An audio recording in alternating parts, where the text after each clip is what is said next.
നമസ്കാരം. Good shepherd public സ്കൂളിൻ്റെയും junior കോളേജിൻ്റെയും ബഹുമാന്യരായ സാരഥികളെ, അധ്യാപകരെ, മാതാപിതാക്കളെ, അതിലൊക്കെ അപ്പുറം ഈ വിദ്യാലയത്തിൻ്റെ ജീവനാഡിയായിട്ടുള്ള പ്രിയപ്പെട്ട വിദ്യാർത്ഥികളെ എല്ലാവർക്കും നമസ്കാരം. ഇവിടെ വന്നതിന് ശേഷം കണ്ടതെല്ലാം വിസ്മയങ്ങളാണ്, കേട്ടതെല്ലാം വിസ്മയങ്ങളാണ്, അനുഭവിച്ചതെല്ലാം വിസ്മയങ്ങളാണ്.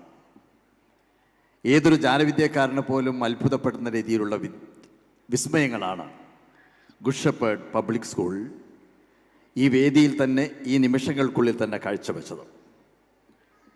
റോബോട്ട് വന്ന് സ്വീകരിക്കുന്നു.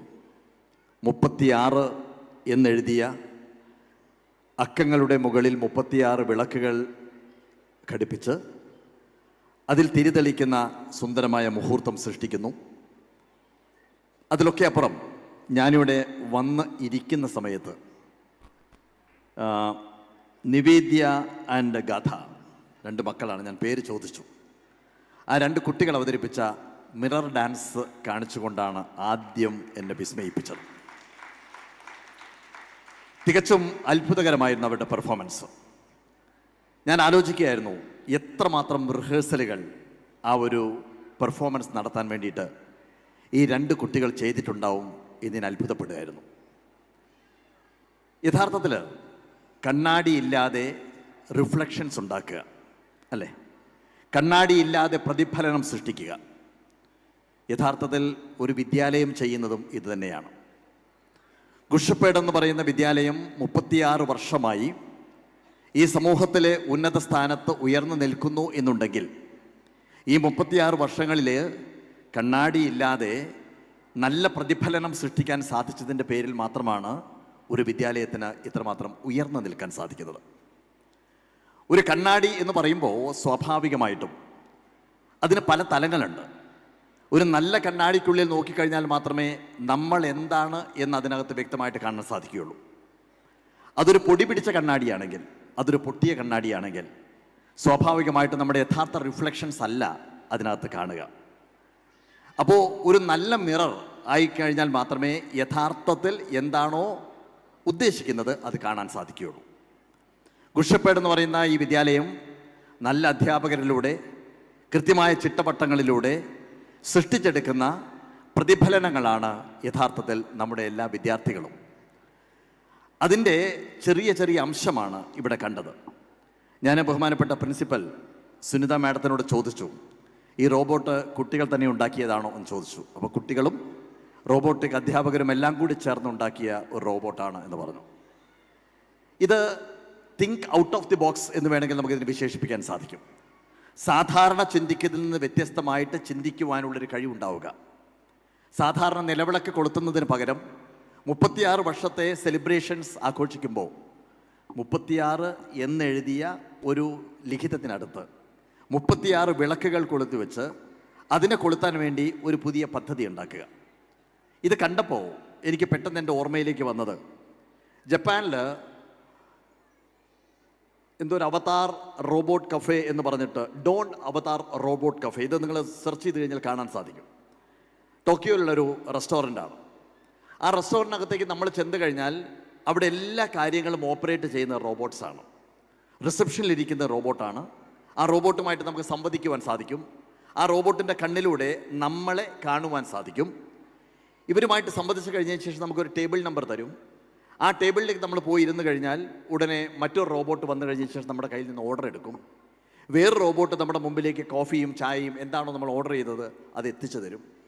നമുക്ക് ആ ടേബിളിൽ തന്നെ പേ ചെയ്യാനുള്ള സംവിധാനമുണ്ട്. പക്ഷേ think out of the box എന്ന് പറയുന്നത് ഈ റോബോട്ടിൻ്റെ സൃഷ്ടിയിലല്ല.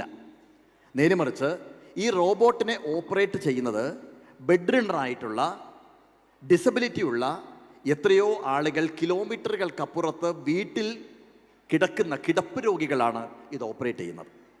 നമ്മൾ ആലോചിക്കണം എത്രമാത്രം ചിന്താശേഷിയുള്ളൊരു കണ്ടെത്തലാണ് അത് എന്നുള്ളത്. ആ വീട്ടിനകത്ത് കിടക്കുന്ന ഒരു കിടപ്പ് രോഗിയെ നിന്നെക്കൊണ്ട് ഇനി ഒന്നും സാധിക്കില്ല എന്ന് പറയുന്ന ഒരു സമൂഹത്തിൽ നിന്ന് വ്യത്യസ്തമായി ഒരു ദിവസം തുടങ്ങിക്കഴിഞ്ഞാൽ എപ്പോഴാണോ ഈ റെസ്റ്റോറൻറ്റ് തുറക്കുന്നത് ആ നിമിഷം മുതൽ അത് അവസാനിക്കുന്നത് വരെ ആ ദിവസം ഈ കിടപ്പ് രോഗികൾ എൻഗേജ്ഡ് ആവുന്നു എന്നുള്ള കാര്യം ഒന്ന്. രണ്ട്, ഇതിൽ നിന്ന് അവർക്കൊരു വരുമാനം കിട്ടുന്നു എന്നുള്ള കാര്യം രണ്ട്. തീർച്ചയായിട്ടും ഇത് think out of the box എന്ന് നമുക്ക് പറയാൻ സാധിക്കും. നമ്മൾ കേട്ടിട്ടുണ്ടായിരിക്കും, ആനി സല്ലിവൻ എന്ന് പറയുന്ന ഒരു ടീച്ചറെ കുറിച്ച് കേട്ടിട്ടുണ്ടായിരിക്കും. ആനി സല്ലിവനെ കുറിച്ച് കേൾക്കാത്തവർ തീർച്ചയായിട്ടും കേട്ടിട്ടുള്ള ഒരു പേരുണ്ട്, ഹെലൻ കെല്ലർ. കാണില്ല, കേൾക്കില്ല, സംസാരിക്കാൻ സാധിക്കില്ല.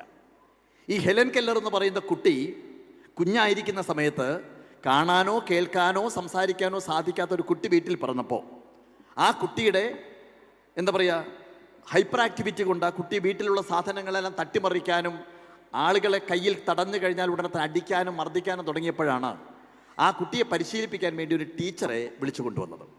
ആ ടീച്ചറുടെ പേര് ആനി സല്ലിവൻ എന്നായിരുന്നു. ഈ ആനി സല്ലിവൻ അവിടെ വന്നു കഴിഞ്ഞപ്പോൾ ഈ കുട്ടിയെ ട്രെയിൻ ചെയ്യിക്കാൻ വേണ്ടി ശ്രമിക്കുമ്പോൾ മുഴുവൻ ഈ കുട്ടി ആ ടീച്ചർ ക്രൂരമായിട്ട് മർദ്ദിക്കുമായിരുന്നു. പക്ഷേ ആനി സല്ലിവൻ ഒരു പ്രതിജ്ഞ എടുത്തു, ഈ കുട്ടിയെ കൊണ്ട് ഞാൻ സംസാരിപ്പിക്കും. ഈ കുട്ടിക്ക് കാഴ്ചയില്ലെങ്കിൽ പോലും ഈ ലോകം മുഴുവൻ കാണുന്ന രീതിയിലേക്ക് ആ കുട്ടിയെ ഞാൻ മാറ്റിയെടുക്കും. ലോകത്തിലെല്ലാവരും ശ്രദ്ധിക്കുന്ന രീതിയിലേക്ക് ഈ കുട്ടിയെ ഞാൻ വളർത്തിയെടുക്കുമെന്ന് ആനി സല്ലിവൻ ഒരു പ്രതിജ്ഞ എടുക്കുകയാണ്. അതിൻ്റെ അടിസ്ഥാനത്തിൽ കുഞ്ഞുനാൾ മുതൽ ആനി സല്ലിവൻ കൂടെ ഇരുന്ന് ആ കുട്ടിയെ വളർത്തി. നമ്മൾ മനസ്സിലാക്കണം, വാട്ടർ എന്ന വാക്കാണ് ആദ്യമായിട്ട് ഹെലൻ കെല്ലർ ഉച്ചരിക്കുന്നത്. അതിനുവേണ്ടി പലവട്ടം വെള്ളം കയ്യിലേക്ക് വീഴ്ത്തിക്കൊണ്ട് അക്ഷരങ്ങൾ എഴുതി കാണിച്ചുകൊണ്ട് ഒരു പ്രത്യേക ഭാഷയുണ്ടാക്കി കൈകൾ കവിളിനോട് ചേർത്ത് വെച്ചുകൊണ്ട് ഒരു പ്രത്യേക സ്പന്ദനത്തിലൂടെ ആ കുട്ടിയെ പാഠം പഠിക്കാൻ വേണ്ടിയിട്ട് ആനി സല്ലിവൻ ശ്രമിച്ചുകൊണ്ടിരുന്നു. ആനി സല്ലിവൻ എഴുതുന്നുണ്ട്, എൻ്റെ ജീവിതത്തിൽ ഞാൻ ഏറ്റവും കൂടുതൽ സന്തോഷിച്ച ദിവസം, എൻ്റെ കണ്ണിൽ നിന്ന് കണ്ണുനീർ ധാരധാരയായി ഒഴുകിയ ദിവസം ഒന്ന് മാത്രമാണ്. ആ ദിവസത്തിൻ്റെ പ്രത്യേകത, മേശപ്പുറത്തിരിക്കുന്ന ഒരു ഗ്ലാസ്, ആ ഗ്ലാസ്സിന് അടുത്ത് ഞാനും എൻ്റെ കുട്ടിയും ഇരിക്കുകയായിരുന്നു. ഏതോ ഒരു നിമിഷം ആ കുട്ടി പെട്ടെന്ന് ദേഷ്യപ്പെട്ടു, കൈകൾ വീശി ആ ഗ്ലാസ് തട്ടിമറിഞ്ഞ് ആ കുട്ടിയുടെ ശരീരത്തിലേക്ക് വെള്ളം വീണു. ആ വെള്ളം വീണപ്പോൾ ആ കുട്ടി ജീവിതത്തിൽ ആദ്യമായി ഉച്ചരിച്ചു വാട്ടർ. അന്നാണ് എൻ്റെ കണ്ണിൽ നിന്ന് കണ്ണുനീർ ധാരധാരയായി ഒഴുകിയത് എന്ന് ആനി സല്ലിവൻ പറയുന്നുണ്ട്. നമ്മൾ മനസ്സിലാക്കേണ്ടത്, ഈ ഹെലൻ കെല്ലർ പിന്നീട് ലോകം കണ്ട ഏറ്റവും വലിയ ലെക്ചററാവുന്നു, ഏറ്റവും വലിയ പ്രഭാഷകയാവുന്നു, ഏറ്റവും വലിയ മോട്ടിവേറ്റർ ആവുന്നു, ഏറ്റവും വലിയ ഡിസബിലിറ്റി സെക്ഷൻ്റെ മുഴുവൻ അംബാസഡറായിട്ട് ഈ ഹെലൻ കെല്ലർ മാറുകയാണ്. ഒരുപക്ഷേ ആനി സല്ലിവനെ നമ്മൾ മറന്നിട്ടുണ്ടാവും, ഹെലൻ കെല്ലറിനെ നമ്മൾ മറക്കില്ല. ഞാൻ പറഞ്ഞു വരുന്നത്, ഒരു വിദ്യാലയം എന്ന് പറയുമ്പോൾ ആ അധ്യാപകരിലൂടെ, ട്രെയിനിങ്ങിലൂടെ, ആ അധ്യാപകർ സൃഷ്ടിച്ചെടുക്കുന്ന കർത്തവ്യങ്ങളിലൂടെ നല്ല പ്രതിഫലനങ്ങൾ ഉണ്ടാക്കാൻ സാധിക്കുമ്പോഴാണ്, ഔട്ട് ഓഫ് ദി ബോക്സ് ചിന്തിക്കുവാൻ വേണ്ടി കുട്ടികളെ പ്രേരിപ്പിക്കുമ്പോഴാണ് ആ വിദ്യാലയം ഏറ്റവും മികച്ച വിദ്യാലയമായിട്ട് മാറുന്നത്. ഞാൻ അവിടെ ഗുഡ്ഷെപ്പേർഡ് എന്ന് പറയുന്ന ഈ വിദ്യാലയത്തിന് 36 വർഷത്തെ പാരമ്പര്യമുള്ള ഈ വിദ്യാലയത്തിനെ ഞാൻ ഹൃദയംഗമമായിട്ട് ഞാൻ ആദ്യമായി സല്യൂട്ട് ചെയ്യുന്നു. ഇത് തുടർന്നുകൊണ്ടിരിക്കുക എന്ന് മാത്രമാണ് എനിക്ക് നിങ്ങളോട് പറയാനുള്ളത്. ഞാൻ ഇനി നിങ്ങളോട് സംസാരിക്കാൻ പോകുന്ന കാര്യങ്ങൾ ഒരു കുട്ടികളോട് അധ്യാപകർ ചെയ്യേണ്ട ചില കർത്തവ്യങ്ങളെ കുറിച്ചാണ്. എനിക്ക് തോന്നുന്നത്, ഞാനിവിടെ കുറച്ച് നേരം ഞാൻ എത്ര സമയമാണ് സംസാരിക്കേണ്ടതെന്ന് ചോദിച്ചു. അപ്പോൾ എന്നോട് പറഞ്ഞൊരു 30 മിനിറ്റ്സ് വരെ പോകാമെന്ന് പറഞ്ഞു. ഒരു 7 മണിക്കാണ് ഞാൻ തുടങ്ങിയത്. ഇനി ഞാൻ സംസാരിക്കുന്ന സമയം കൂടി പോവുകയാണെങ്കിൽ ഒന്ന് കൈ ഉയർത്തിയാൽ മതി, ഞാൻ നിർത്തിക്കോളാം. ഞാൻ ഈ പറയുന്ന കാര്യങ്ങളെ കൊണ്ട് എന്തെങ്കിലും ഒരു ഗുണം നിങ്ങൾക്കുണ്ടാവണം എന്നതിൻ്റെ അടിസ്ഥാനത്തിൽ മാത്രമാണ് ഞാൻ സംസാരിക്കുന്നത്. ഇന്നത്തെ ദിവസത്തിൻ്റെ പ്രത്യേകത കൂടിയുണ്ട്. ക്രിസ്മസിൻ്റെ സെലിബ്രേഷൻ നടക്കുകയാണ്. ഗുഡ് ഷെപ്പേർഡ് എന്ന വാക്കിൻ്റെ അർത്ഥം തന്നെ നല്ല ഇടയൻ എന്നാണ്, അല്ലേ? തീർച്ചയായിട്ടും ഗുഡ് ഷെപ്പേർഡ് എന്ന് പറയുന്ന വിദ്യാലയത്തിൻ്റെ ലക്ഷ്യവും നല്ല ഇടയന്മാരെ സൃഷ്ടിക്കുക എന്നുള്ളതാണ് എന്നാണ് ഞാൻ വിശ്വസിക്കുന്നത്. നല്ല ഇടയൻ എന്ന് പറയുമ്പോൾ നമ്മുടെ എല്ലാവരുടെയും ഉള്ളിലേക്ക് വരുന്നത് ജീസസ് ആണ്. നമ്മൾ ആലോചിച്ച് നോക്കണം, സഹനം എന്ന് പറയുന്ന വാക്കിന് ഏറ്റവും കൂടുതൽ പര്യായം പറയുകയാണെങ്കിൽ നമുക്ക് ഏത് സമയത്തും ലോകത്ത് ഉയർത്തിപ്പിടിക്കാവുന്ന ഒരു പേരാണ് മനുഷ്യപുത്രനായിരുന്ന യേശുദേവൻ, ജീസസ്. എന്തെല്ലാം സഹനങ്ങളിലൂടെയാണ് ജീസസ് കടന്നുപോയത് എന്ന് നമ്മൾക്കറിയാം. ജീസസ് മാളിക മുകളിൽ അവസാനത്തെ അത്താഴം ഒരുക്കുന്ന സമയത്ത് ജീസസ് പറഞ്ഞു, എൻ്റെ ശിഷ്യരിൽ ഒരാൾ എന്നെ ഒറ്റിക്കൊടുക്കും. ആര് എന്ന ചോദ്യത്തിന് ജീസസ് പറഞ്ഞു, ഞാൻ ആദ്യമായി അപ്പം വായിലേക്ക് വെച്ച് കൊടുക്കുന്നവൻ. അത് ജൂദാസായിരുന്നു. ഒപ്പം നടന്ന ഒരാൾ ഒറ്റിക്കൊടുക്കുന്നൊരവസ്ഥ, ആ അവസ്ഥയുണ്ടായിട്ടും ജീസസ് യാതൊന്നും പ്രതികരിച്ചില്ല, സഹനം അവിടെ ഒന്നാമത്തെ അധ്യായമായി. അത് കഴിഞ്ഞതിന് ശേഷം ജീസസ് പറഞ്ഞു, കോഴി കൂവുന്നതിന് മുമ്പ് 3 വട്ടം ഒരു ശിഷ്യർ എന്നെ തള്ളിപ്പറയും. പത്രോസിനോട് ചോദിച്ചു, ആരാണ് ജീസസ്? എനിക്കറിയില്ല എന്ന് 3 വട്ടം പത്രോസ് പറഞ്ഞു. അപ്പോഴാണ് കോഴി കൂവിയത്. അവിടെയും ജീസസിനെ തള്ളി പറഞ്ഞു. സഹനം എന്ന പര്യായം ജീസസ് അവിടെയും ചേർത്ത് വെച്ചു. പൊന്തിയോസ് പിലാത്തോസ്, യഹൂദിയായിലെ ഗവർണറായിരുന്ന പൊന്തിയോസ് പിലാത്തോസിന് ജീസസുമായിട്ട് സംസാരിക്കുന്ന സമയത്ത്, യേശുവുമായിട്ട് സംസാരിക്കുന്ന സമയത്ത് വിട്ടയക്കണം എന്ന് ആഗ്രഹമുണ്ടായിരുന്നു. മുന്നിൽ ആൾക്കൂട്ടം കൂടി നിൽക്കുന്ന സമയത്ത് ആൾക്കൂട്ടത്തോട് പൊന്തിയോസ് പിലാത്തോസ് ചോദിച്ചു, പെസഹയുടെ ഭാഗമായി ഒരാളെ എനിക്ക് വിട്ടയക്കാനുള്ള അവകാശമുണ്ട്. 3 പേരിൽ ഒരാളെ ഞാൻ വിട്ടയക്കേട്ടയോ? ഞാൻ യേശുവിനെ വിട്ടയക്കേട്ടയോ? അവനൊരു തെറ്റും ചെയ്തിട്ടില്ലെന്ന് പറഞ്ഞപ്പോഴും ആൾക്കൂട്ടം വിളിച്ചു പറഞ്ഞതാണ് ആൾക്കൂട്ട മനഃശാസ്ത്രം. ആൾക്കൂട്ടം വിളിച്ചു പറഞ്ഞു, ഞങ്ങൾക്ക് ബറാബാസിനെ മതി, യേശുവിനെ ക്രൂശിക്കുക. ആ ക്രൂശിക്കാൻ വേണ്ടി മുൾക്കിരീടം അണിയുമ്പോഴും കുരിശ് ചുമഴക്കുമ്പോഴും കുരിശിൽ തറയ്ക്കുമ്പോഴും ജീസസ് പ്രതികരിച്ചില്ല. അതാണ് സഹനം എന്ന് പറയുന്നത്. നമ്മൾ മനസ്സിലാക്കേണ്ട കാര്യം, ഉപനിഷത്തിൽ ഇതേ വാചകങ്ങൾ ചേർത്ത് വെച്ചിട്ടുണ്ട്.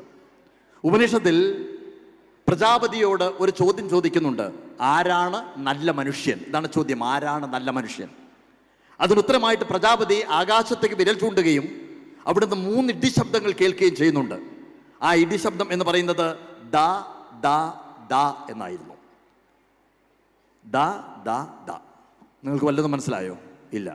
ഒന്നാമത്തെ ദ എന്ന് പറയുന്നത് ദാനം, രണ്ടാമത്തെ ദ എന്ന് പറയുന്നത് ദയ, മൂന്നാമത്തെ ദ എന്ന് പറയുന്നത് ദമം.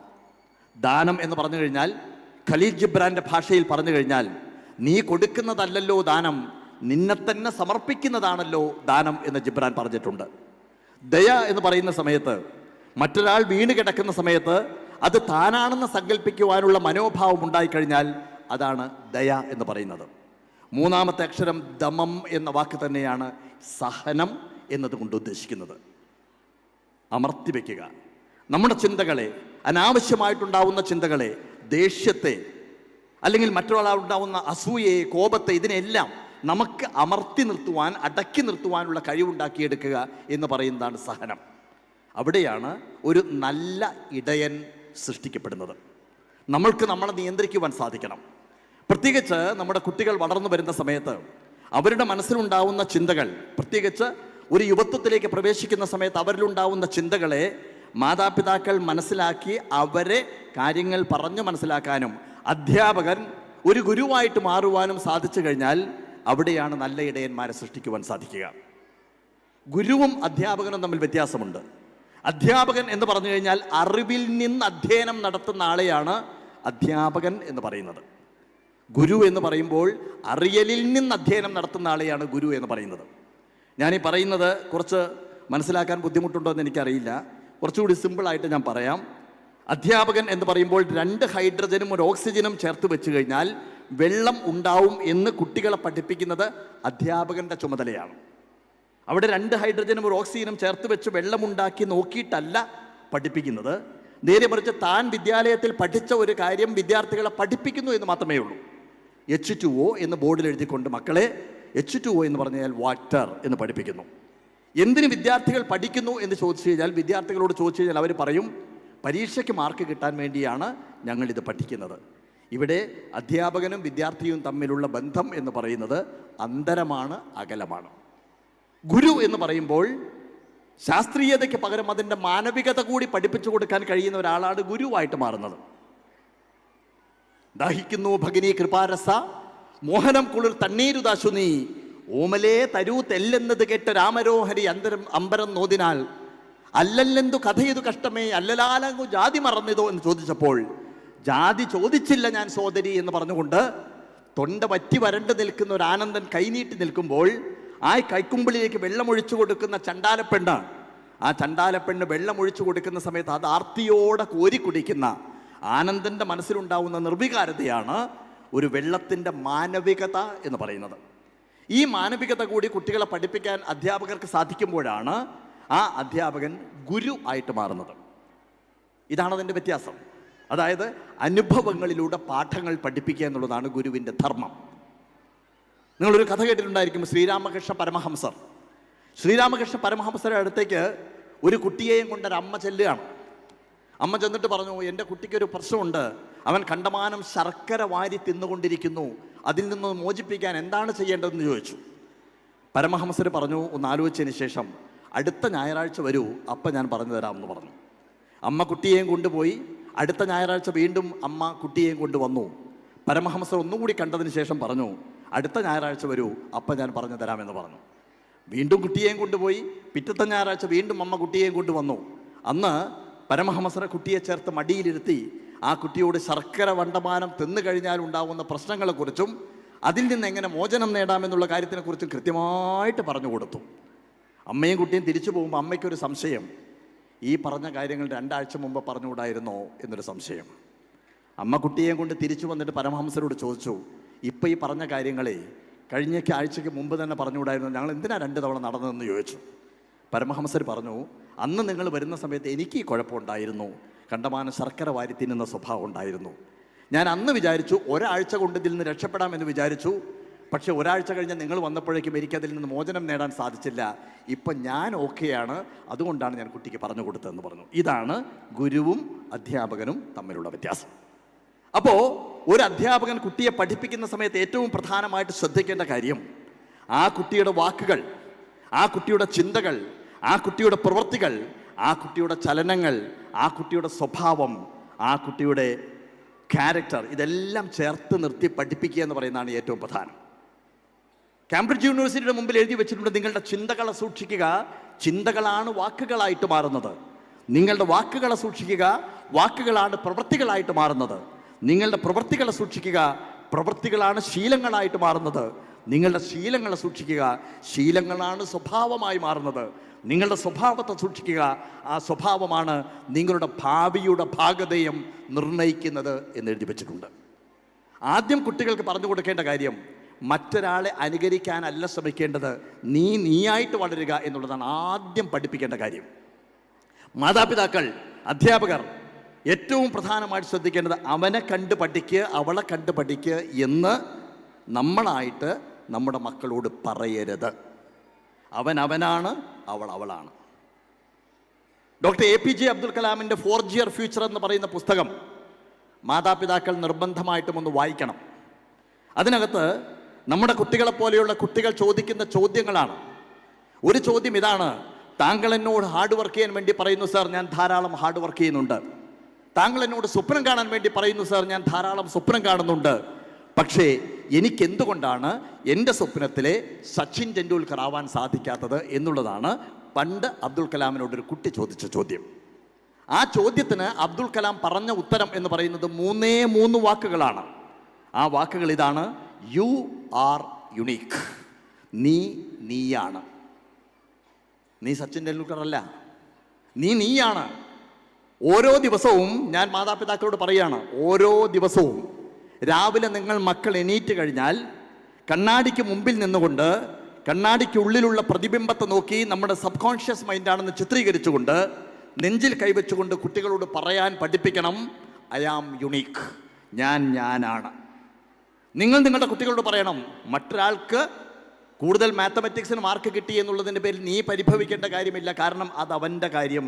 നീ നിന്നിലേക്ക് ശ്രദ്ധിക്കുക. നിന്റെ ഉള്ളാണ് നീ വളർത്തിയെടുക്കേണ്ടത്. നമ്മൾ പുറത്തേക്കല്ല നോക്കേണ്ടത്, നമ്മൾ ഉള്ളിലേക്കാണ് നോക്കേണ്ടത്. അതാണ് ഏറ്റവും പ്രധാനം. കുട്ടികളെ അവനവൻ്റെ ഉള്ളിലേക്ക് നോക്കി വളർത്താൻ വേണ്ടി പഠിപ്പിക്കുക എന്ന് പറയുന്നതാണ് ഏറ്റവും പ്രധാനം. അപ്പോൾ വാക്കുകൾ, പ്രവൃത്തികൾ, ശീലങ്ങൾ, സ്വഭാവം. ചിന്തകൾ വാക്കുകളാവുന്നു, വാക്കുകൾ പ്രവൃത്തികളാവുന്നു, പ്രവൃത്തികൾ ശീലങ്ങളാവുന്നു, ശീലങ്ങൾ സ്വഭാവമായിട്ട് മാറുന്നു. ആ സ്വഭാവം കുട്ടിയുടെ ഭാവിയുടെ ഭാഗധേയം നിർണ്ണയിക്കുന്നു. ഇന്ന് നമ്മൾ നേരിടുന്ന ഏറ്റവും വലിയ പ്രശ്നം എന്ന് പറയുന്നത് സ്ക്രീൻ അഡിക്ഷനാണ്, അല്ലേ? ഞാനിവിടെ ചോദിക്കുന്ന സമയത്ത് എല്ലാ മാതാപിതാക്കളും തലയാട്ടും. It's true. നമുക്കൊന്നും ചെയ്യാൻ സാധിക്കില്ല. ഇൻ്റർനെറ്റ് വേണ്ട, ഇൻ്റർനെറ്റിന് സംവിധാനമില്ലാതെ നിങ്ങൾ പഠിക്കണമെന്ന് നമുക്ക് പറയാൻ സാധിക്കില്ല. കുട്ടികൾക്കിനി ഇൻ്റർനെറ്റിന് സംവിധാനം ഉണ്ടായിക്കഴിഞ്ഞേ പഠിക്കാൻ സാധിക്കുകയുള്ളൂ. അവരിനി പോകാൻ പോകുന്ന റോബോട്ടിക് വേൾഡിലേക്കും ആർട്ടിഫിഷ്യൽ ഇൻ്റലിജൻസിലേക്കൊക്കെ പോകാൻ പോവുകയാണ്.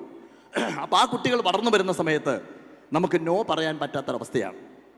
പക്ഷേ അവരുപയോഗിക്കുന്ന ഈ ഗാഡ്ജറ്റുകളിൽ അവരുപയോഗിക്കുന്ന കമ്പ്യൂട്ടറുകളിൽ, അവരുപയോഗിക്കുന്ന ഫോണുകളിൽ, അവരുപയോഗിക്കുന്ന ടെലിവിഷൻ സ്ക്രീനുകളിൽ എന്ത് തിരഞ്ഞെടുക്കണം, എന്ത് തിരഞ്ഞെടുക്കരുത് എന്ന് സൗമ്യമായിട്ട് പറഞ്ഞു കൊടുക്കാനുള്ള ആ ഉത്തരവാദിത്വം നമ്മൾ ഏറ്റെടുക്കണം. അവിടെ എന്ത് ചെയ്യണം? നമ്മൾ അവർക്കൊരു റോൾ മോഡലായിട്ട് മാറണം. That's the truth. നീ എന്താണ് മൊബൈലിൽ കളിക്കുന്നത് എന്ന് ചോദിച്ചുകൊണ്ട് ഇപ്പുറത്ത് നിന്നുകൊണ്ട് നമ്മൾ മൊബൈലിൽ കളിച്ചു കഴിഞ്ഞാൽ ആ കുട്ടി തിരിച്ചു ചോദിക്കും, ഇത് അച്ഛനും അമ്മയ്ക്കും ബാധകമല്ലേ എന്ന് തിരിച്ചു ചോദിക്കും. ആ ചോദ്യം കേൾക്കാൻ നമ്മൾ നിർബന്ധിതരാവും. നമ്മുടെ കുട്ടികൾ എന്ന് പറയുന്നത് അത്ര സിമ്പിളൊന്നുമല്ല. അവർ നമ്മളെക്കാൾ ബുദ്ധിപരമായിട്ട് ചിന്തിക്കുന്ന മക്കളാണ് നമ്മുടേത്. ഇവിടെ ഒരു തമാശ ഒരു വാട്സാപ്പിൽ കണ്ടു. പരീക്ഷയ്ക്ക് വന്നൊരു ചോദ്യമാണ്, 2 ചിറകുണ്ടായിട്ടും പറക്കാത്ത ഒരു പക്ഷിയുടെ പേരെഴുതുക. നിങ്ങളൊരു പക്ഷേ കണ്ടിട്ടുണ്ടായിരിക്കും. കുട്ടി എഴുതി വെച്ചു, ചത്ത പക്ഷി. 2 ചിറകുണ്ടായാലും പക്ഷിക്ക് പറക്കാൻ പറ്റൂലല്ലോ എന്ന് എഴുതി വെച്ചു. മാഷ് ഇത് നോക്കിയിട്ട് പറഞ്ഞു, നാളെ അച്ഛനെ കൊണ്ടുവന്നിട്ട് ക്ലാസ് കയറിയാൽ മതി എന്ന് പറഞ്ഞു. കുട്ടി പറഞ്ഞു, അച്ഛനെ കൊണ്ടുവന്നിട്ട് എന്താ സാറേ കാര്യം, എന്നാലും ചത്ത പക്ഷി പറക്കാൻ പോണില്ലല്ലോ എന്ന് പറഞ്ഞു. അപ്പം ഞാൻ പറഞ്ഞു വരുന്നത്, നമ്മുടെ കുട്ടികൾ നമ്മളെക്കാൾ കൂടുതൽ ആഴത്തിൽ ചിന്തിക്കുന്നവരും കാര്യങ്ങൾ മനസ്സിലാക്കുന്നവരുമാണ്. കാരണം അവരുടെ ബൗദ്ധിക തലം എന്ന് പറയുന്നത് നമ്മളെക്കാൾ മികച്ചതാണ്, നമ്മളെക്കാൾ മുന്നിലാണ്. നമ്മൾ വിചാരിക്കും ഇവർക്ക് കാര്യങ്ങളൊന്നും മനസ്സിലാക്കുന്നില്ല എന്നുള്ളത്. ഓരോ കുട്ടിയും ഭൂമിയിൽ പിറന്നു വീഴുന്ന സമയത്ത് നമ്മുടെ ശരീരത്തിലെ എല്ലാ അവയവങ്ങളും പ്രവർത്തന സജ്ജമാണെങ്കിൽ തലച്ചോറ് മാത്രം ബ്ലാങ്ക് ആക്കി വെച്ചിരിക്കുന്നത് ടാബുല റാസ എന്നൊരു പദമുണ്ട്. ജോൺ ലോക്ക് എന്ന് പറയുന്ന സൈക്കോളജിസ്റ്റ് വിഭാവനം ചെയ്ത പദമാണ് ടാബുല റാസ. ടാബുല റാസ എന്ന് പറഞ്ഞാൽ ഒഴിഞ്ഞ സ്ലേറ്റ് എന്നാണ്, ബ്ലാങ്ക് സ്ലേറ്റ് എന്നാണ്. അദ്ദേഹം പറയുന്നത് ഈ സ്ലേറ്റിനകത്ത് മാതാപിതാക്കളും അധ്യാപകരും സമൂഹവും വരയ്ക്കുന്ന വരകളും കുറികളും ചിത്രപ്പണികളുമാണ് ആ കുട്ടി എന്തായി തീരണമെന്ന് തീരുമാനിക്കപ്പെടുന്നത്. ജീനിലൂടെ ഒരു കുട്ടിയിലുണ്ടാവുന്ന സ്വാഭാവികമായിട്ടുള്ള പരിണാമം എന്ന് പറയുന്നതിൽ നിന്നും എത്രയോ മടങ്ങാണ് മാതാപിതാക്കളിൽ നിന്നും അധ്യാപകരിൽ നിന്നും കൂട്ടുകാരിൽ നിന്നും നാട്ടുകാരിൽ നിന്നും ആ കുട്ടി ആർജിച്ചെടുക്കുന്ന സ്വഭാവ വിശേഷങ്ങൾ എന്ന് പറയുന്നത്. So we have to be very careful. നമ്മുടെ കുട്ടികൾ വളർന്നു വരുന്ന സമയത്ത് സ്വാഭാവികമായിട്ടും അവർക്ക് ചീത്ത ചിന്താഗതികളൊക്കെ ഉണ്ടായിക്കൊണ്ടിരിക്കും. പക്ഷെ ആ കാര്യങ്ങൾ കൃത്യമായിട്ട് പറഞ്ഞ് മനസ്സിലാക്കി ആ കുട്ടികൾക്ക് അച്ഛനും അമ്മയും ഒരു റോൾ മോഡലായിട്ട് മാറുന്ന ഒരു അന്തരീക്ഷം നമുക്ക് സൃഷ്ടിക്കുവാൻ സാധിക്കണം. ഞാൻ പറയുന്നത് നമ്മൾ ഉപയോഗിക്കുന്ന വാക്കുകൾ പോലും പ്രധാനമാണ്. ഞാൻ നേരത്തെ പറഞ്ഞില്ലേ, ചിന്തകൾ വാക്കുകൾ എന്ന് പറഞ്ഞില്ലേ. നിങ്ങൾക്ക് ഓർത്തു വെക്കാൻ ചെറിയ സൂത്രവാക്യമുണ്ട്, that is watch your watch. എല്ലാ മാതാപിതാക്കളോടും ഞാൻ പറയുകയാണ്, വാച്ച് യുവർ വാച്ച്. ആ രണ്ടാമത്തെ വാച്ച് എന്ന് പറയുന്നത് W ഫോർ വേർഡ്സ്. നിങ്ങൾ ഉപയോഗിക്കുന്ന വാക്കുകൾ, മാതാപിതാക്കൾ അങ്ങോട്ടും ഇങ്ങോട്ടും സംസാരിക്കുന്ന സമയത്ത് ഉപയോഗിക്കുന്ന വാക്കുകൾ. വീട്ടിൽ നമ്മൾ അച്ഛനും അമ്മയും തമ്മിൽ വഴക്ക് കൂടിക്കഴിഞ്ഞാൽ അത് കേൾക്കുന്ന മക്കളെ സംബന്ധിച്ചിടത്തോളം അവരിലുണ്ടാവുന്ന സംഘർഷം, അവർ കേട്ടുപഠിക്കുന്ന കാര്യങ്ങൾ, ഇതൊക്കെ നമ്മൾ ശ്രദ്ധിക്കണം. സോ വാക്കുകൾ വളരെ പ്രധാനമാണ്. ആദിയിൽ വചനമുണ്ടായി എന്നാണ് ബൈബിൾ പറഞ്ഞത് അല്ലേ? ആദിയിൽ വചനമുണ്ടായി. സൃഷ്ടിയുടെ താക്കോലാണ് വാക്കെന്ന് പറയാറുണ്ട്. അപ്പോൾ വാക്കാണ് ഒരാളുടെ ഉള്ളിലേക്ക് ചിത്രങ്ങൾ ഉണ്ടാക്കുന്നത്. നമ്മൾ വളർന്നു വരുന്ന മക്കൾ നമ്മളെ കണ്ടു പഠിക്കുമ്പോൾ നമ്മുടെ വാക്കുകൾ കേട്ടാണ് പഠിക്കുന്നത്. ഞാനിപ്പോൾ നിങ്ങളോട് സംസാരിക്കുന്നത് വാക്കിലൂടെയാണ്. ഈ വാക്കുകൾ നിങ്ങളിൽ ഉണ്ടാക്കുന്ന ചലനങ്ങൾ, അതാണ് ഏറ്റവും പ്രധാനം. യഹൂദി മൻഹിൻ എന്ന് പറയുന്ന എഴുത്തുകാരൻ, വയലിനിസ്റ്റ്, അദ്ദേഹത്തിൻ്റെ പുസ്തകത്തിൽ എഴുതിയിട്ടുണ്ട്, ചില നേരങ്ങളിൽ ചില ആളുകൾ ചിലരോട് പറയുന്ന ചില വാക്കുകൾ ചില വലിയ ചലനങ്ങൾ ഉണ്ടാക്കും. എന്നെ ഏറ്റവും കൂടുതൽ സ്പർശിച്ച ഒരു സെൻറ്റൻസ് ആണത്. ചില നേരങ്ങളിൽ ചില ആളുകൾ ചിലരോട് പറയുന്ന ചില വാക്കുകൾ ചില വലിയ ചലനങ്ങൾ ഉണ്ടാക്കും. ഇത് അദ്ദേഹം പറയാനുള്ള കാരണമൊന്നും ഞാൻ വിശദീകരിക്കുന്നില്ല. സിമ്പിളാണ്. അദ്ദേഹം ഒരു ദിവസം ഒരു കച്ചേരി കഴിഞ്ഞ് കാണികൾക്കിടയിലേക്ക് ഇറങ്ങുന്നു. എല്ലാവരും ഓട്ടോഗ്രാഫിന് വേണ്ടി ചെല്ലുന്നു. എല്ലാവർക്കും അദ്ദേഹം ഓട്ടോഗ്രാഫ് എഴുതി ഒപ്പിട്ട് പേന മടക്കി പോക്കറ്റിലിട്ട് മുന്നിലേക്ക് നടക്കുമ്പോൾ പൂച്ചക്കണ്ണകളുള്ള ചെമ്പൻ മുടിയുള്ള പാവക്കുഞ്ഞിനെ പോലെ ഒരു കുഞ്ഞുമോള് വന്നിട്ട് പറയുകയാണ്, അങ്കിളെ ഒരു ഓട്ടോഗ്രാഫ് തരുമെന്ന്. എന്തുകൊണ്ടോ അപ്പോഴത്തെ ഒരു മാനസികാവസ്ഥ കൊണ്ട് യഹൂദി മനിയൻ കൈകൊണ്ട് തട്ടി മാറ്റിയിട്ട് പറഞ്ഞു, വയ്യ മോളെ, മടുത്തു എന്ന് പറഞ്ഞു. ആ കുഞ്ഞിൻ്റെ കണ്ണുകൾ നിറഞ്ഞു, കവിളുകൾ ചുവന്നു, ചുണ്ടുകൾ വിറച്ചു. ആ കുട്ടി ചോദിച്ചു, അങ്കിള് തളർന്നു അല്ലേ? എൻ്റെ കൈ കണ്ടു അങ്കിളെ ചോന്നിരിക്കുന്നത്. ഇതെന്താണെന്നറിയോ, അങ്കിള് കച്ചേരി തുടങ്ങിയ സമയം മുതൽ കൈയടിച്ച് ചോന്നതാണ് ഈ കൈ എന്ന് പറഞ്ഞു. യഹൂദി മനുഷ്യൻ വിറച്ചുപോയി. ആ കുട്ടിയുടെ കയ്യിൽ നിന്ന് ഓട്ടോഗ്രാഫ് പിടിച്ചു മേടിച്ച് എല്ലാ താളിലും ഒപ്പിട്ട് നിറച്ചു. അവസാന താളിലും ഒപ്പിട്ടതിന് ശേഷം ആ കുട്ടിയോട് ചോദിച്ചു, ഈ മോക്ക് എവിടെ ഒപ്പ് വേണ്ടതെന്ന് ചോദിച്ചു. ആ കുട്ടി പറഞ്ഞു, അങ്കിളിന് എൻ്റെ ഹൃദയത്തിൽ ഒരു ഒപ്പിട്ട് തരാൻ സാധിക്കുമെന്ന് ചോദിച്ചു. യഹൂദി മനുഷ്യൻ അന്ന് ഉറങ്ങിയില്ല. അടുത്ത ദിവസം അത് എഴുതി, എൻ്റെ മാതാപിതാക്കൾക്ക് സ്വാധീനിക്കാൻ സാധിക്കാത്ത വിധം, എൻ്റെ അധ്യാപകർക്ക് സ്വാധീനിക്കാൻ സാധിക്കാത്ത വിധം, ജീവിതത്തിൽ അന്ന് ആദ്യമായി കണ്ട കുട്ടി പറഞ്ഞ ഒരു വാചകം എൻ്റെ ചിന്തകളെ മുഴുവൻ മാറ്റിമറിച്ചു എന്നുള്ളത്. ചില നേരങ്ങളിൽ ചില ആളുകൾ ചിലരോട് പറയുന്ന ചില വാക്കുകൾ ചില വലിയ ചലനങ്ങൾ ഉണ്ടാക്കും. ഈ ചലനങ്ങൾ ഉണ്ടാക്കണം മാതാപിതാക്കൾ, ഈ ചലനങ്ങൾ ഉണ്ടാക്കണം അധ്യാപകർ. കുട്ടികളോട് സംസാരിക്കുമ്പോൾ എന്ത് സംസാരിക്കണം, എന്ത് സംസാരിക്കരുത് എന്നുള്ള വ്യക്തമായ ബോധം നമ്മളിലുണ്ടാവണം. ഒരു കുട്ടി ഒരു കാര്യം ചെയ്യുമ്പോൾ റോബോട്ട് ഉണ്ടാക്കിയ മക്കൾ ആ മക്കളെ ചേർത്ത് പിടിച്ച് വെൽ ഡൺ, നന്നായിട്ടുണ്ട് എന്ന് പറഞ്ഞു കഴിഞ്ഞാൽ ആ കുട്ടികളിൽ ഉണ്ടാവുന്ന ഒരു സന്തോഷം വലുതാണ്. ഞാൻ എന്തുകൊണ്ടാണ് മിറർ ഡാൻസ് ചെയ്ത 2 കുട്ടികളുടെ പേര് ചോദിച്ച് മേടിച്ചത്? അവരുടെ കഠിനാധ്വാനത്തിന് എനിക്ക് കൊടുക്കാവുന്ന ഒരു സർട്ടിഫിക്കറ്റ്, ഒരു അപ്രിസിയേഷൻ, അതാണ്. അവർ മറക്കില്ല. അപ്പം നമുക്ക് ചെറുതെന്ന് നമുക്ക് തോന്നുന്ന കാര്യങ്ങൾ അവരെ സംബന്ധിച്ചിടത്തോളം വലിയ കാര്യങ്ങളാണ്. അത് നമ്മുടെ മുമ്പിൽ പ്രസൻറ്റ് ചെയ്യുമ്പോൾ ഒന്ന് ചേർത്ത് പിടിച്ച് എക്സലൻ്റ് എന്ന് പറയാനുള്ള സന്മനസ് മാത്രം നമ്മൾ കാണിച്ചാൽ മതി അവരിലുണ്ടാക്കുന്ന ചലനങ്ങൾ. ഞാൻ 7:28 സംസാരിച്ചുകൊണ്ടിരുന്നാൽ സംസാരിക്കും. കാരണം ഞാൻ പറയുന്ന വാക്കിലൂടെ ഒരു കുട്ടിയെങ്കിലും ഒരു കണ്ണാടിക്കുള്ളിൽ കാണുന്ന പ്രതിഫലനത്തെ പോലെ മനോഹരമായിട്ട് പ്രതിഫലിച്ച് കാണണമെന്ന് ആഗ്രഹിക്കുന്ന ഒരാളാണ് ഞാൻ. ഒറ്റ കാര്യം കൂടി ഞാൻ പറയാം. എൻ്റെ അച്ഛന് എഴുത്തും വായനയും അറിഞ്ഞുകൂടാ. എൻ്റെ അച്ഛനൊരു കന്നുകൂട്ടുകാരനായിരുന്നു. എൻ്റെ അച്ഛൻ്റെ ഒരു വാക്കാണ്, ഒരു വചനമാണ് എൻ്റെ ചിന്തകൾ മുഴുവൻ ജ്വലിപ്പിച്ചത് എന്നെനിക്ക് പറയാൻ സാധിക്കും. മാജിക് പഠിച്ചു കഴിഞ്ഞതിന് ശേഷം ആദ്യത്തെ അരങ്ങേറ്റം ചുങ്കത്തറ എന്ന് പറയുന്ന സ്ഥലത്ത്, നിലമ്പൂരിനടുത്ത് ചുങ്കത്തറ എന്ന് പറയുന്ന സ്ഥലത്ത് തലഞ്ഞിപ്പള്ളി എന്ന് പറയുന്ന ഒരു പള്ളിയിലാണ്, പള്ളിപ്പെരുന്നാളിലാണ് ആദ്യത്തെ പെർഫോമൻസ്. അച്ഛൻ പുതുതായിട്ട് തയ്പ്പിച്ചെന്ന ഒരു പാൻറ്റും ഷർട്ടും ആദ്യമായിട്ടാണ് ഞാൻ അന്ന് ജീവിതത്തിൽ പാൻറ്റും ഷർട്ടും ഇടുന്നത്. എൻ്റെ പ്രായം 10 വയസ്സ്. 10 വയസ്സുള്ള കുഞ്ഞു ഗോപി ആദ്യമായിട്ട് സ്റ്റേജിൽ പെർഫോം ചെയ്യാൻ പോകും. നിങ്ങൾ ആലോചിക്കണം, ഒരു 2 വർഷമായിട്ട് മാജിക് പഠിച്ച് ആദ്യമായിട്ട് അരങ്ങേറ്റം നടത്തുമ്പോൾ എന്നിലുണ്ടാവുന്നൊരു എന്താ പറയുക, സന്തോഷം എത്രമാത്രമായെന്നുള്ളത്.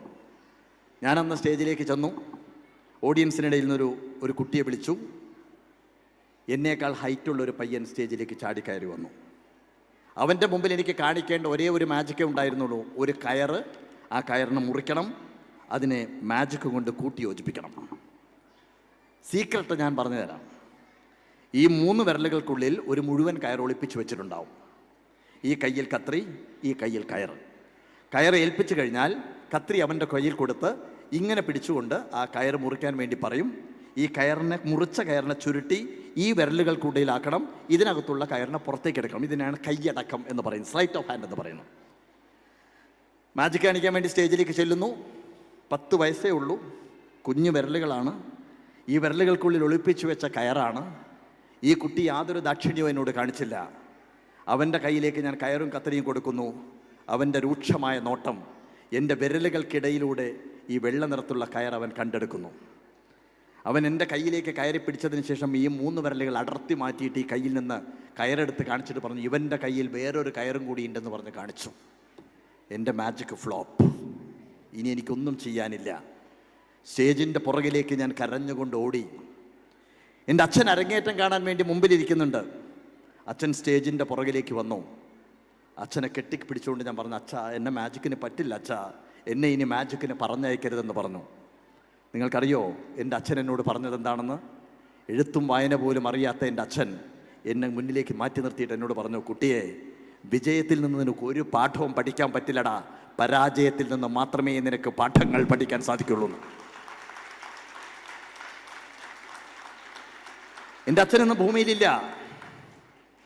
പക്ഷെ നിങ്ങൾക്കറിയാമോ, ജീവിതത്തിൽ എത്രയോ പരാജയങ്ങളുണ്ടായി. ഫയർ എസ്കേപ്പ് ആക്ട് എന്ന് പറയുന്ന മാജിക് കാണിക്കുന്ന സമയത്ത് 1 മാസം ബഹ്റിനിലെ അമേരിക്കൻ ഹോസ്പിറ്റലിൽ ശരീരം മുഴുവൻ പൊള്ളിക്കിടക്കേണ്ട ഘട്ടം വന്നു. പ്രൊപ്പല്ലർ എസ്കേപ്പ് ആക്ട് എന്ന് പറയുന്ന മാജിക് തിരുവനന്തപുരത്ത് അവതരിപ്പിച്ചപ്പോൾ പൊളിഞ്ഞ പാളീസായി. ഡിഫറൻറ്റ് ആർട്ട് സെൻറ്റർ എന്ന് പറയുന്ന ഒരു സാമ്രാജ്യം.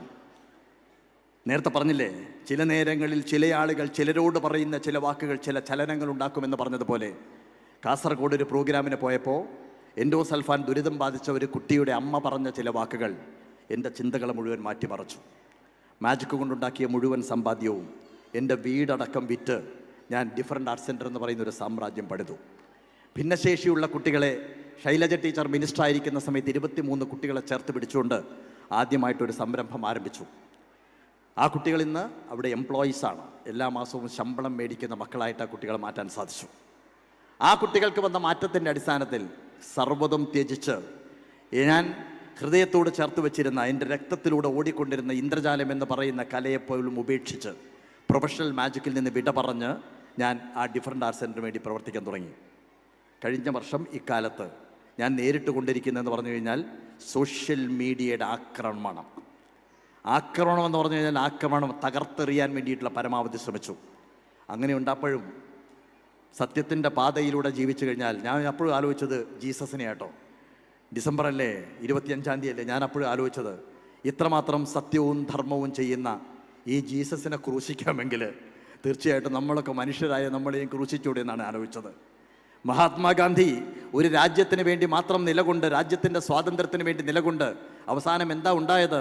3 വെടിയുണ്ടകളാണ് ശരീരത്തിലേക്ക് തറച്ചു കയറിയത്. 1 നെഞ്ചിലേക്കും 2 വയറിലേക്കും. അവസാനവും ഗാന്ധിജി കൈകൂപ്പി നിൽക്കുകയായിരുന്നു. സോക്രട്ടീസ് സത്യം മാത്രം ലോകത്തോട് വിളിച്ചു പറഞ്ഞപ്പോഴും അദ്ദേഹത്തിൻ്റെ മുമ്പിൽ വിഷമാണ് കൊടുത്തത്. ആ വിഷം കുടിക്കാൻ വേണ്ടിയാണ് പ്രേരിപ്പിച്ചത്. തീർച്ചയായിട്ടും ഇത് ലോകം കാണും. അപ്പോൾ ഇത്തരം ഘട്ടങ്ങളിൽ നമ്മൾ ആത്മവിശ്വാസമുള്ളവരാവുക എന്ന് മാത്രമേ വഴിയുള്ളൂ. ഇത്തരം ഘട്ടങ്ങളിൽ എൻ്റെ അച്ഛൻ എൻ്റെ മുമ്പിലുണ്ടായിരുന്നു. ഇന്ന് ഭൂമിയിലില്ലാത്ത അച്ഛൻ ഒരു കേറ തോർത്ത് മുണ്ടെടുത്ത് എൻ്റെ മുമ്പിൽ നിന്നുകൊണ്ട് വിരൽ ചൂണ്ടിക്കൊണ്ട് എന്നോട് അച്ഛൻ പറഞ്ഞു, കുട്ടിയെ, വിജയത്തിൽ നിന്ന് ഒന്നും പഠിക്കാൻ പറ്റില്ലടാ, പരാജയത്തിൽ നിന്ന് മാത്രമേ പാഠങ്ങൾ പഠിക്കാൻ സാധിക്കുകയുള്ളൂ എന്നുള്ളത് അച്ഛനമ്മമാർ കുട്ടികൾക്ക് പറഞ്ഞു കൊടുക്കണം.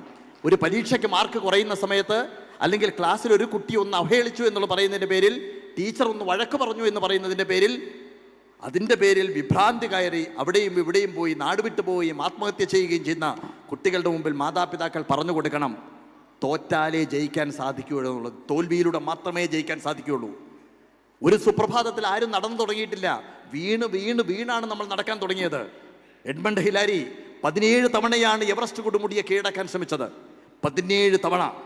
16ാമത്തെ തവണ 100 അടി മാത്രം ബാക്കി നിർത്തി തിരിച്ചു പോരേണ്ടി വന്നു ഹിലരിക്ക്. അന്നുവരെ ഏറ്റവും കൂടുതൽ ഉയരം കീഴടക്കിയ വ്യക്തി എന്നുള്ള രീതിയിൽ ഹിലരിക്ക് ബ്രിട്ടീഷ് ഗവൺമെൻറ് ഒരു സ്വീകരണം കൊടുത്തു. ബ്രിട്ടനിലേക്ക് ഹിലരി ചെന്നു, വേദിയിൽ നിന്നു, കർട്ടൻ ഉയർന്നു. അദ്ദേഹത്തിൻ്റെ വാക്കുകൾ കേൾക്കാൻ വേണ്ടി കാണികൾ ഇങ്ങനെ കാതോർത്തിരിക്കുകയാണ്. അദ്ദേഹം നോക്കുമ്പോൾ കാണികൾക്ക് പിന്നിലെ ചുവരിലായിട്ട് എവറസ്റ്റ് കൊടുമുടിയുടെ മനോഹരമായ ചിത്രം വരച്ചു വെച്ചത് അദ്ദേഹം കണ്ടു. ആ ചിത്രത്തിലേക്ക് ചൂണ്ടിക്കൊണ്ട് ഹിലരി പറഞ്ഞു, എവറസ്റ്റേ, കഴിഞ്ഞ തവണയും നീ എന്നെ തോൽപ്പിച്ചു, എന്നാൽ അടുത്ത തവണ ഞാൻ നിന്നെ തോൽപ്പിക്കും. കാരണം നിനക്കിനി ഉയരാൻ സാധിക്കില്ല, but as A human being എനിക്ക് എത്രയോ ഉയരുവാൻ സാധിക്കും എന്നുള്ളത്. ഇത് കുട്ടികൾ പറഞ്ഞു കൊടുക്കണം. നിങ്ങളെ കുട്ടികൾ ഉയരട്ടെ, ഉയർന്നുയർന്ന് എവറസ്റ്റ് കൊടുമുടിയേക്കാൾ അപ്പുറം ഉയരട്ടെ. കാരണം അവരെ ഉയർത്താനുള്ള നല്ലൊരു സാമ്രാജ്യത്തിലാണ് നിങ്ങൾ ഇന്ന് വന്നു നിൽക്കുന്നത്. ഗുഷപ്പേഡ് എന്ന് പറയുന്ന ഈ പബ്ലിക് വിദ്യാലയം തീർച്ചയായിട്ടും നിങ്ങളുടെ കുട്ടികളുടെ മനസ്സിനെ മാറ്റി മനസ്സിലാക്കാൻ, അവരെ തികച്ചും ഉയർത്തിക്കൊണ്ടുവരാൻ പാത്രമായ കൈകളിലാണ് നിങ്ങൾ നിങ്ങളുടെ കുട്ടികളെ ഏൽപ്പിച്ചിരിക്കുന്നത്. 36 വർഷത്തെ പാരമ്പര്യം എന്ന് പറയുന്നത് ചെറുതല്ല. സാറ് പറഞ്ഞതുപോലെ എന്തൊക്കെ പ്രതിസന്ധികൾ അതിജീവിച്ചിട്ടുണ്ടാവും, തീർച്ചയായിട്ടും ഉണ്ടാവും. ഒരു നല്ല പ്രസ്ഥാനം മുന്നോട്ട് പോകുമ്പോൾ അതിനെ തകർക്കാൻ വേണ്ടി മറ്റൊരു വിഭാഗം തയ്യാറെടുത്ത് നിൽക്കുന്നുണ്ടാവും. സോ അതിനെയൊക്കെ അതിജീവിച്ച് 36 വർഷത്തെ പാരമ്പര്യമുള്ള ഈ ഗുഡ് ഷെപ്പേർഡ്സ് പബ്ലിക് സ്കൂളിൻ്റെ ഈ വേദിയിൽ നിന്നുകൊണ്ട് ഇന്ന് 36ാം വർഷത്തിൻ്റെ ഭാഗമായി നിങ്ങളോട് സംസാരിക്കാൻ സാധിച്ചതിൽ സന്തോഷമുണ്ട്. ഇന്നത്തെ ഈ ദിവസം 6 മിനിറ്റ് ഞാൻ കൂടുതൽ എടുത്തതിന് ക്ഷമ ചോദിച്ചുകൊണ്ട്, എല്ലാവർക്കും ഒരുപാട് സ്നേഹം പങ്കുവെച്ചുകൊണ്ട്, എന്നെ ക്ഷണിച്ച ഷമീമിനോട് പ്രത്യേകം സ്നേഹം അറിയിച്ചുകൊണ്ട് എല്ലാവർക്കും നന്ദി. എല്ലാ മക്കളും ഉജ്ജ്വലരാവട്ടെ, നന്നാവട്ടെ. Thank you so much. Thank you, sir, for enthralling the audience with your inspiring and heart-touching words.